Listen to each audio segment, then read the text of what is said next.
militant de l'Union soudanaise RDA. Il y a un an, les forces saines de notre peuple,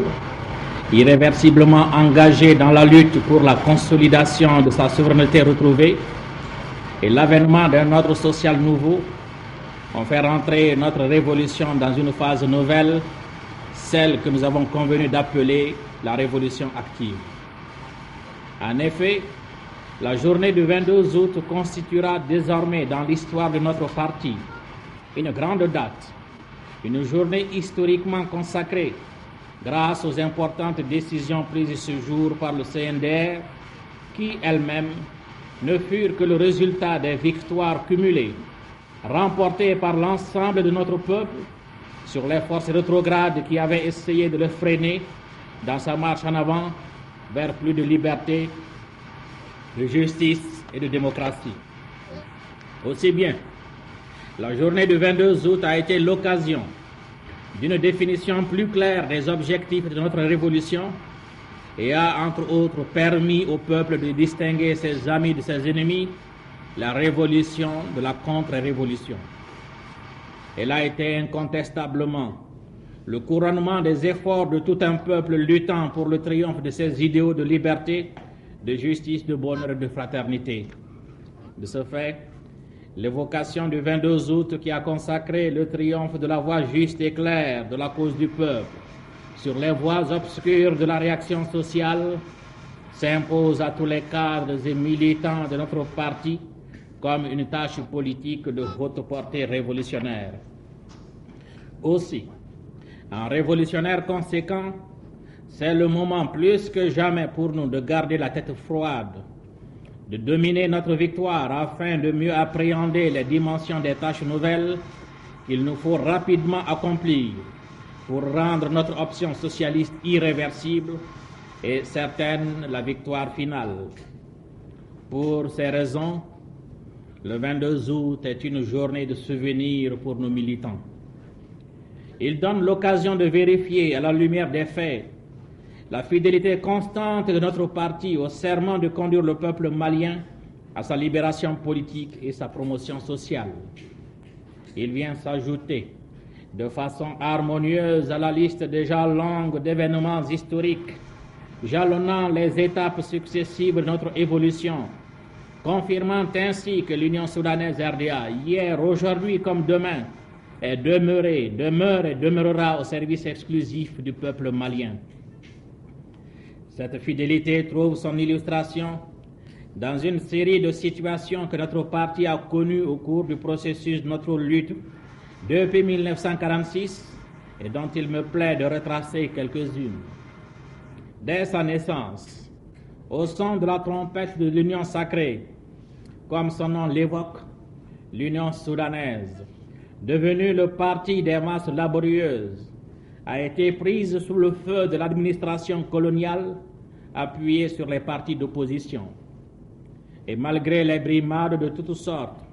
licenciements, emprisonnements, humiliations, liquidations physiques, les militants de notre parti, avec un courage digne d'éloge, ont bravé la tempête et l'Union soudanaise en est sortie aguerrie, trempée, majeure, prête à des luttes encore plus grandes dans sa marche imperturbable vers les objectifs de libération et d'indépendance que nous nous sommes fixés. Aux pionniers qui sont morts pour la cause de cette noble mission, nous rendons ici un hommage pieux et les assurons de la reconnaissance éternelle de notre parti, de notre peuple, et prenons l'engagement solennel, par fidélité à leur mémoire, que leurs sacrifices n'auront pas été vains. En 1946, comme en 1957, puis en 1959, face aux intérêts supérieurs de notre peuple, notre parti n'a pas hésité un seul instant à faire table rase du passé en vue de réaliser l'unité politique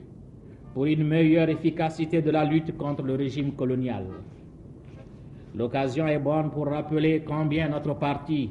apprécie tous ceux adversaires d'hier qui, après 13 ans de lutte fratricide,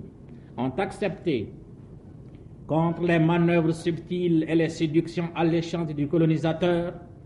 dont l'objectif inavoué était de diviser le peuple colonisé afin de perpétrer sa domination, d'intégrer sincèrement et résolument l'Union soudanaise RDA en vue d'apporter une contribution positive à l'œuvre de libération et de rénovation nationale, faisant ainsi passer l'intérêt du peuple avant leur vanité. Lors du référendum du 28 septembre 1958, sur la base d'une appréciation courageuse et objective du contexte politique de l'époque, caractérisé par les divisions politiques, l'insuffisance du travail d'organisation au sein des masses populaires eu égard à l'étendue du territoire, la position continentale nous rendant tributaires des pays côtiers, notre parti, dis-je, malgré l'apparence contradictoire de son attitude et le choc psychologique que le oui devait provoquer chez nos militants, a eu raison d'avoir voté oui, brisant ainsi le rêve de l'adversaire qui voulait faire de l'occasion la fin de l'Union soudanaise RDA. L'histoire nous confirme aujourd'hui, quand nous avons affirmé au lendemain du référendum que notre oui était un oui à l'indépendance, le cadre institutionnel octroyé devant nous permettre la mise en place des conditions sûres pour notre accession à la souveraineté pleine et entière. Le 22 septembre 1960, après une longue période d'efforts laborieux pour la construction d'un embryon d'unité qui soit un exemple pour l'Afrique balkanisée, notre parti, tirant les leçons de l'échec de la Fédération du Mali, s'engagea dans la voie de l'option socialiste, conformément aux aspirations de notre peuple, confondant une fois de plus nos adversaires postés à l'affût et qui pensaient que la dernière heure de l'Union soudanaise RDA avait sonné. Le 20 janvier 1961 a vu le départ définitif de l'armée étrangère, après 70 ans de présence, et consacré l'avènement de notre armée nationale populaire, restaurée dans sa dignité, son honneur, confiante en ses propres forces et consciente de ses lourdes responsabilités vis-à-vis du peuple dont elle est issue. Mais le 22 août doit être également une journée de bilan. À cet égard, et en partant du Soudan d'hier, dont le nom évoque la période coloniale et qui est synonyme de vaste étendue de sable et de cailloux, sans ressources, sans industrie, sans route, une infrastructure scolaire et sanitaire sans aucun rapport avec nos besoins, la comparaison avec le Mali d'aujourd'hui, dont le nom est évocateur de toutes les réalisations obtenues dans tous les domaines politiques, économiques, sociaux et culturels, permettent à nos militants de découvrir des nouvelles raisons de faire confiance à l'Union soudanaise RDA, d'en devenir des militants fiers et plus dévoués. Tout en nous gardant d'un sentiment d'autosatisfaction, eu égard à la longueur du chemin qui reste à parcourir, nous sommes en devoir, face aux détracteurs qui ne se consoleront jamais de nos succès, d'opposer à la critique haineuse, au mensonge, la vérité des chiffres, du concret et du palpable. En un mot, le bilan de 8 années d'indépendance et de souveraineté en regard du bilan de 80 ans de domination coloniale. Pour ces raisons, le 22 août sera également pour nous une journée de résolution, d'engagement, visant à traduire concrètement dans les faits les tâches prescrites au CNDR par la conférence historique du 1er mars 1966, au cours de laquelle les cadres de notre parti, conformément à leur pouvoir souverain d'instance suprême entre deux congrès, conscients de la gravité des menaces qui pesaient contre notre option socialiste, ont créé et placé au-dessus du bureau politique national un organe suprême de la révolution chargé de sauver du péril de notre option socialiste, faisant preuve en cela de maturité politique et de vigilance révolutionnaire. Cette conférence a signé au CNDR les tâches ci-après. Premièrement, renforcer la mobilisation des masses populaires autour des objectifs de la révolution socialiste. Deuxièmement, consolider la capacité de résistance du peuple par l'approfondissement de l'éducation, de la formation idéologique, la pratique révolutionnaire, conditions qui permettent aux militants de distinguer nos amis de nos ennemis, de disposer de la méthode d'analyse juste pour la mise à nu de nos contradictions et de comprendre la justesse des sacrifices que les circonstances particulières exigent de nous. Troisièmement, renforcer les structures du parti en vue de faire accéder l'Union soudanaise RDA à un stade d'organisation à la mesure des exigences de la révolution socialiste. Quatrièmement, donner une nouvelle impulsion à notre économie par un assainissement financier, le renforcement des structures socialistes, l'augmentation de la production et de la productivité. Cinquièmement, renforcer les organisations démocratiques et consolider leur front uni en vue d'accroître leur efficacité. Sixièmement, liquider de tous les aspects de notre vie nationale les tendances non conformes aux impératifs de la révolution socialiste. Dans la mise en œuvre de ces décisions, auxquelles chaque cadre doit prêter une attention particulière, il importe de souligner que seule notre confiance aux masses populaires, notre capacité de les organiser, de les éduquer et de les orienter correctement seront à la base du succès. Les responsables doivent faire en sorte que les masses puissent, par leur vigilance et leur fermeté révolutionnaire, découvrir et déjouer les méthodes subtiles auxquelles nos adversaires ont recours pour bloquer la révolution ou la dénaturer. Parmi tant d'ennemis utilisant un arsenal de moyens pour arriver à leur but, je ferai allusion à ceux qui, adversaires irréductibles,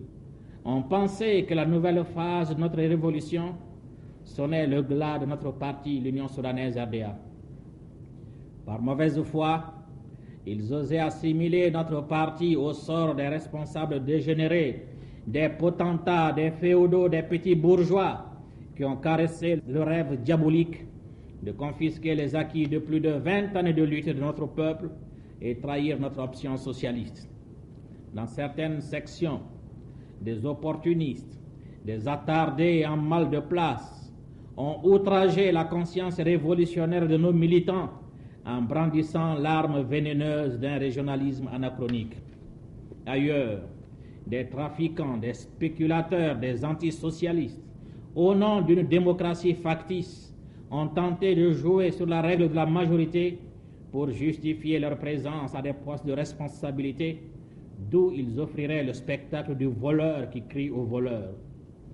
En cette phase décisive où notre révolution doit se consolider par l'approfondissement sans cesse du travail de clarification, de rectification, de redressement et d'épuration, il importe que nos militants se persuadent que la vigilance et la fermeté révolutionnaire propres aux militants dignes de son nom seront mises à dure épreuve face aux aspects multiples et changeants des méthodes que notre ennemi utilise afin de porter atteinte à notre révolution socialiste. Ce faisant, il doit être clair pour tous que notre parti, l'Union soudanaise RDA, est résolument et irréversiblement engagé dans la voie de l'édification socialiste, ne saurait demeurer le parti des trafiquants, des spéculateurs, des petits bourgeois, des féodaux, des paresseux, de ceux qui seront convaincus de vol, de malversation, de détournement, en un mot de tous ceux dont le comportement est contraire au but et aux objectifs de la révolution socialiste.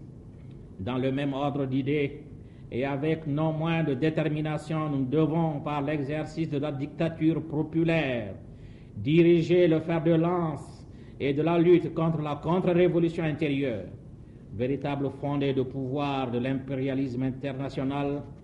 et appui sans lequel les menées subversives de celui-ci seraient vaines. Il faut que la poignée d'ennemis du peuple soit démasquée, dénoncée et liquidée partout où elle gît, aussi bien dans le parti qu'au sein des organisations démocratiques. Autrement dit, il faut sortir de la situation qui consiste à disposer de balles sans cible. Désormais, l'option socialiste est redevenue claire. Son ennemi numéro 1, la contre-révolution intérieure, est de ce fait sa cible numéro 1. Nos militants doivent, pour avoir raison de la contre-révolution,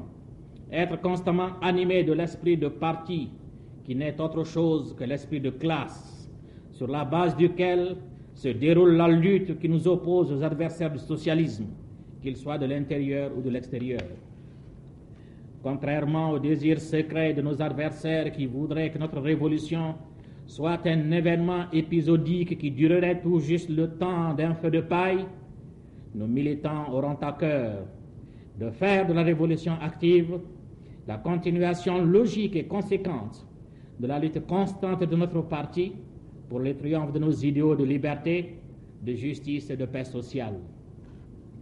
En militant révolutionnaire, nous avons pris l'engagement de tout mettre en œuvre pour liquider les aspects négatifs de notre politique.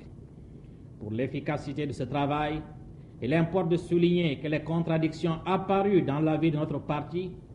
revêtent telle ou telle manifestation selon les régions, selon les sections. Que vous soyez confrontés aux potentats, aux féodaux, aux petits bourgeois, aux bureaucrates impénitents, aux trafiquants, aux régionalistes, leur dénominateur commun réside dans leur opposition fondamentale à l'essence et aux principes de l'Union soudanaise RDA, parti de masse démocratique et révolutionnaire ayant la mission de construire le socialisme au Mali. Sans tomber dans le particularisme local conduisant à la déviation et au confinement, le mérite de chaque section sera donc fonction de la qualité des solutions appliquées pour résoudre les aspects de nos contradictions auxquelles elles seraient confrontées.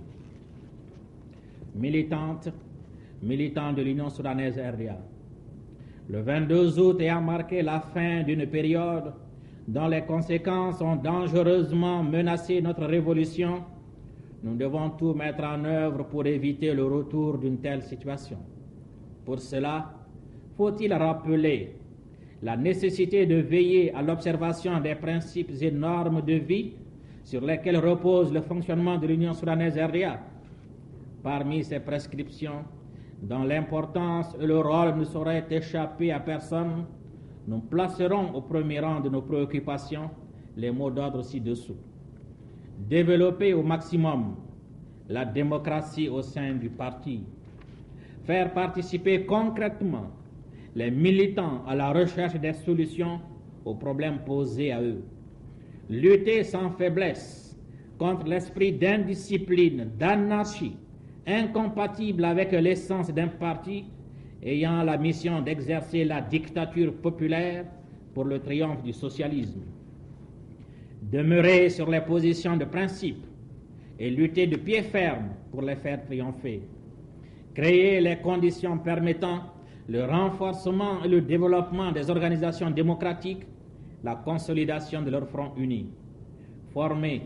face aux détracteurs, aux critiques malveillantes, aux pécheurs en eau trouble, la ronde sacrée, un rang serré, compact, autour du CNDR,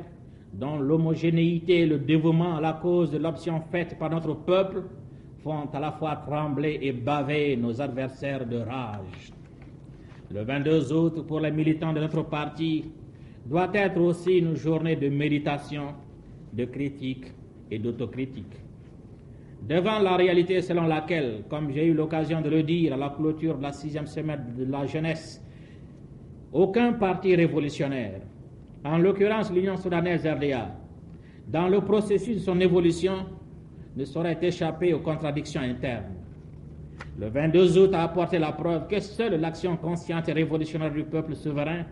suprême artisan de son bonheur, peut garantir la révolution contre ses ennemis, assurer à la lutte engagée le succès final. Il confirme de façon éclatante la thèse selon laquelle un parti révolutionnaire se fortifie en s'épurant. Depuis le 22 août, une vague d'enthousiasme révolutionnaire déferle sur le pays tout entier, ce qui prouve éloquemment que nous avons eu une fois de plus raison de faire confiance au peuple malien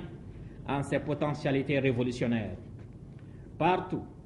les masses populaires mobilisées et rendues conscientes par l'exercice de toutes leurs responsabilités renforcent leur vigilance et leur contrôle. le souffle vivifiant de la révolution active comme une lame de fond, a soulevé un puissant mouvement de masse, déclenché des actions, décuplé les énergies et libéré les initiatives combien créatrices de notre peuple. Grâce à la révolution active, notre parti, à la grande confusion de nos détracteurs, a renouvelé sa provision d'énergie. Partout, les militants de l'Union soudanaise RDA ont retrouvé leur enthousiasme des moments héroïques de notre lutte.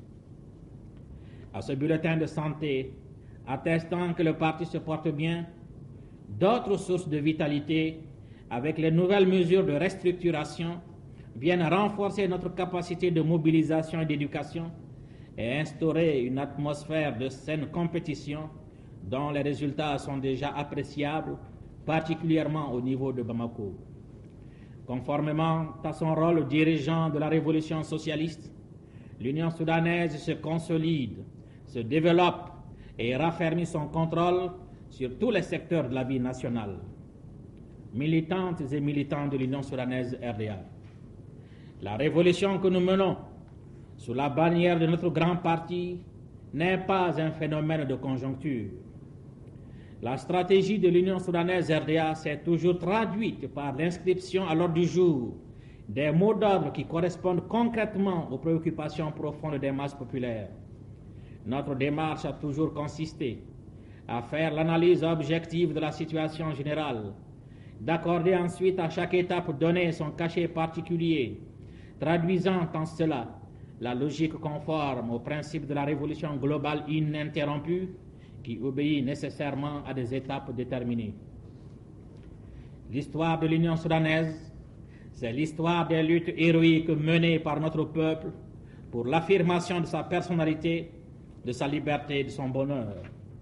Elle est la continuation, avec des armes nouvelles, de la glorieuse lutte des pionniers de la cause de la dignité, de l'honneur de l'homme malien, que furent les Thiéba, les Babemba, les El Hadj Omar, les Firun et tant d'autres. Le 22 août 1967 est une page combien lumineuse de cette lutte constante de notre peuple en marche vers la réalisation de son destin. Aujourd'hui, plus qu'hier, nous avons des raisons d'être fiers de notre passé, encore plus de notre présent. Grâce à l'action glorieuse engagée par notre parti, l'Union soudanaise RDA, pour ressusciter un peuple meurtri par 80 ans de domination coloniale et pour bâtir une nation forte, unie, au sein de la société la plus juste, la plus fraternelle, la société socialiste. Au nom du CNDR, je convie tous nos militants, nos détachements d'avant-garde, jeunesse, syndicats, femmes, armées populaires révolutionnaires, anciens combattants, à plus de vigilance, plus de détermination pour le succès de l'option que nous avons fait le serment de réussir. L'entreprise exige constamment de nous toujours plus de foi, d'engagement, de conviction, de persévérance et d'abnégation. Il exige de chaque militant son apport concret et direct à la cause de la révolution. Désormais, pour un militant de l'Union soudanaise RDA, la meilleure référence ne sera pas son adhésion à la révolution active, mais son bilan d'action concrète, positive en faveur de la révolution. Militantes et militants de l'Union soudanaise RDA, l'enjeu de la bataille, comme je le disais dans la déclaration du 22 août, dépasse nos vies personnelles. Il concerne le triomphe de l'édification socialiste au Mali, objectif qui se confond avec la libération et la promotion sociale de l'Afrique, le succès de la cause du socialisme.